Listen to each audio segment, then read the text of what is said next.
はい、こんにちは。本日はですね、対談シリーズということで、素敵なゲストに来ていただいております。美咲さんでございます。どうもよろしくお願いします。よろしくお願いします。今日のこの動画はですね、美咲さんがマレーシアの現地企業、現地採用で働いている、いわゆる海外企業で働いている実態をですね、皆さんにお届けします。昨今ですね、海外に出稼ぎを行くとかということが言われる時代になりました。この海外で活躍する方のですね、リアルな生活、職場環境等々を聞いて、これから海外で働きたいなと思う方の参考にしてもらえばと思いますので、よろしくお願いします。ということで、美咲さん、早速なんですけれども、自己紹介とですね、よくある質問だと思うんですが、マレーシアに興味を持ったきっかけと、なんで今の会社で働いているか、あたりをちょっとお聞かせください。はい、ありがとうございます。山下美咲と申します。今マレーシア4年目で、2019年の4月からマレーシアで就職してこっちにいるんですけれども、今働いている会社はマレーシアの人が作った会社で、完全に外資の会社になっています。いわゆるフィンテックの技術を持っている会社になっていて、ただマレーシアの会社といいつつも日本の企業の資本が入っていて、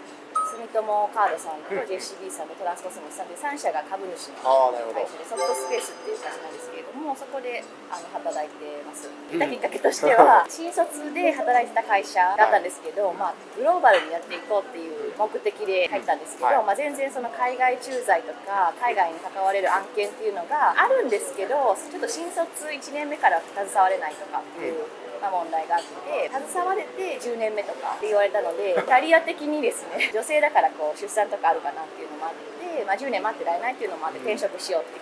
決意をしたのが、新卒2年目。転職活動をすごいたくさんして50社ぐらい申し込んだんですよね。でなかなかこれだっていうのに巡り合えなかったんですけど、最終的にもうインターンシップでも何でもいいから応募しようって思って、でも現地の会社にレジュメを送りまくったっていう時期があったんですけど、その中の一つが今の会社だったっていう形ですね。でたまたま日本人採用に今力を入れてるっていうフェーズの時に応募したんで採用いただいたっていうラッキーだった形ですね。その50社は全部マレーシアというわけではなく、他の国の会社もあったんですか？そうですね、ケニアとかミャンマーとかインドとか全然違う国に応募していて、たまたまマレーシアの会社で受かったんで来たんですけど、マレーシアでよかったなとは思います。日系の企業から入られてってことですよね。で、その海外のチャンスは10年ぐらいかかりそうだと。そうです。だったらもう自ら海外に行くっていう選択をして、今の会社にご縁があったということですね。はい、ありがとうございます。マレーシアで良かったなっていう最後お話もあったんですけど、実際に今のマレーシアのソフトスペースの職場環境、実態をちょっとお聞きしていきたいなと思ってます。まずですね、よく皆さんが思うところがあるんですけど、コミュニケーションの英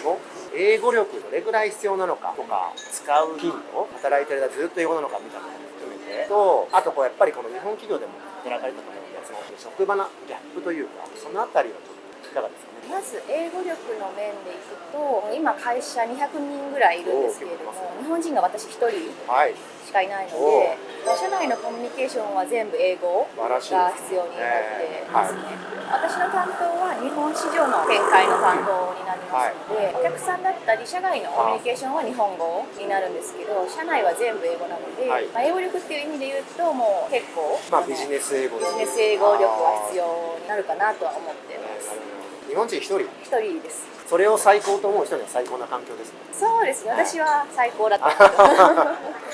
るほど。でその仕事のやり方とか召集感とか、そういうギャップはどうですか？日本企業とかいっぱいあって、その間に入るのが仕事なので、辛い時は結構あるんです召集感としてはやっぱり日本の大手さんの企業とかって5年先とか、すごい長期の目線でいろんなリスクをアセスメントした上でプロジェクトとか実行していくと思うんですけど、マレーシアしかり他の国、東南アジアとか、アメリカとかも含めなんですけど、もう少しやってみてトライアンドエラーで進めていこうみたいなところがあるんで、そこでちょっと感覚の差が生まれてしまったりして間に挟まって辛い思いをすることがあるんですけど、その分お互いにいい影響を与えられるような形でアレンジメントするっていうのがやりがいではあるんですけど、その辺結構ね大きな違いありそうですよね。日本はもう準備して完璧になったらプロダクトをローンチするとかありますけど、こっちはね 50% でも全部できますとかって言って出して、そこから改善を繰り返してソリューションの質を高めるみたいな話もありますもんね。でももう慣れてるというか、そうですね、感覚がどっちも分かりきれるようになったのでいい感じに真ん中に入れるようになったんですけど。初は苦労しました。最初からしますで今のお仕事のお話もあるんですけど、やはりね皆さんあと気になるのはやっぱりお金の部分というかね、生活にかかるコストとかお給料いただいて、日々こう暮らしてる部分っていうのは日本と比べてどうなんですかっていうのはざっくりどんな感じですか？そうですね、ざっくり日本の3分の1ってよく言われるので大体それぐらいだなとは思いつつも、そのどのような生活をするかによるっていう、月並みの回答をするんですけど私はかなりミニマムな生活で生きていけるタイプなので、日本でもらった給料よりは確かに今そんなにいい給料じゃないですけど、日本よりは絶対いい生活をしているかなと思います。なるほど。その生活していてマレーシアでよかったなっていう時間の使い方とかも多分違うと思うんですけど、その辺はどうですか？例えばお給料の得るものと自分の使える時間の自由度とみたいなそのバランスを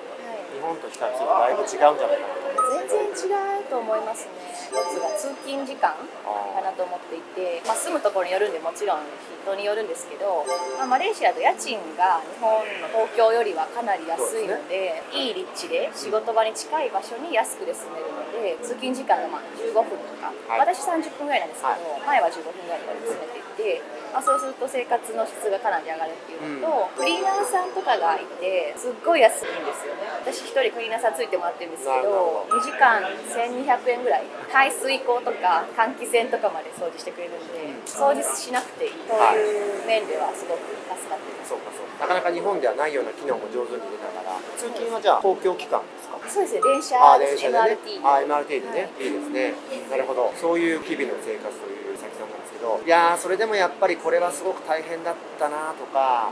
もうやっぱ合わないんで日本に戻っちゃおうかなって思ったようなこととかはあまりないですか？どうですか？あんまりないんですけど、ちょっと辛いなって思ったのはコロナのロックダウンの時。ロックダウンね、大変でしたよね。日本だとなるべく外出を控えてくださいみたいな温度感だったと思うんですけど、マレーシアも外出すると逮捕されるそうですね、罰金課されるとかっていうなかなか厳しめの外出禁止令だったので、その間ずっと家にいたりとか、出れるようになっても週をまたげないとか、友達の集まりに行けないとかがもうたくさんあって、家族がいないのでこっちに家族の集まりのイベント、例えば旧正月とかで、みんな集まって少人数でワイワイやってるのに、私は一人で家でグラブでご飯食べてるとかっていうのがちょっと精神的に参りそうだったんですけど、もうコロナを終えて外出できるようになって、いろんな新しい知り合いとか友達とかできるようになったので、そこは全然問題なく日本が恋しいということはあまり思うタイミングがないかなと思います。なるほど。日本のその食材とか、さっき言ったようにそのお掃除のクリーナーの方にお掃除代行してもらうとか、いろいろ多分こういろんな選択肢も取れるので、そういう意味ではなんか絶対日本に帰らないとできないことみたいなこととか、買えないものみたいなのもないんですよね。ほとんどないですね。そういう意味だと、コロナも明けてということで、プライベートもねちょっとお聞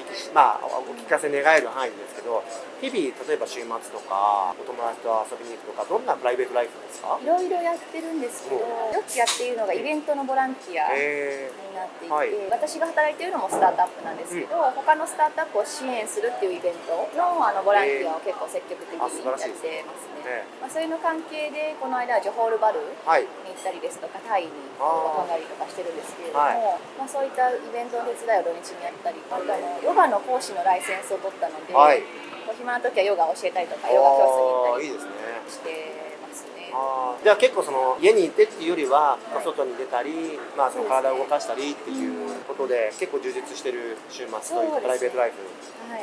ローカルのお友達とご飯食べに行くとかもあるんですか？そうですね、ほとんど私の友人はローカルのマレーシア人の人たちなので、彼らがプランした遊びについていくんですけど、予定の立て方がマレーシア人だなって思う時は結構あって、今から飲まないとか言ってますね今日本人だと最低でも1週間前には水曜日の何時にここねとか予約しとくねとかあるんですけど、そういうのなくて、当日とか前日の方が逆に集まりやすいっていうので、結構突然の集まりに突然いつもなるほど。でも今って言いつつ1時間後ぐらいにそろそろ集合してくるみたいな感じですよね。そうですね。でもその美咲さんのお話を聞いてて、日本人のコミュニティにいるというよりは、なんかローカルの人たちとなんか楽しくされてるんだなっていうね、なんかイメージもあったので、どっちがいい悪いのはないんですけどね。そういうローカルの人たちとそういう時間が謳歌できるというのはいいことですよね、海外にいらっしゃるそうですね。日本ではできないことをやろうと思ってるので、そういった面では。最後にですね、今後お仕事のことでもいいですし、もしくは見てる方にメッセージでもいいですし、お伝えしたいことを。はい、ありがとうございます。海外の就職っていうとかなりハードルが高いように聞こえがちなんですけれども、東南アジアと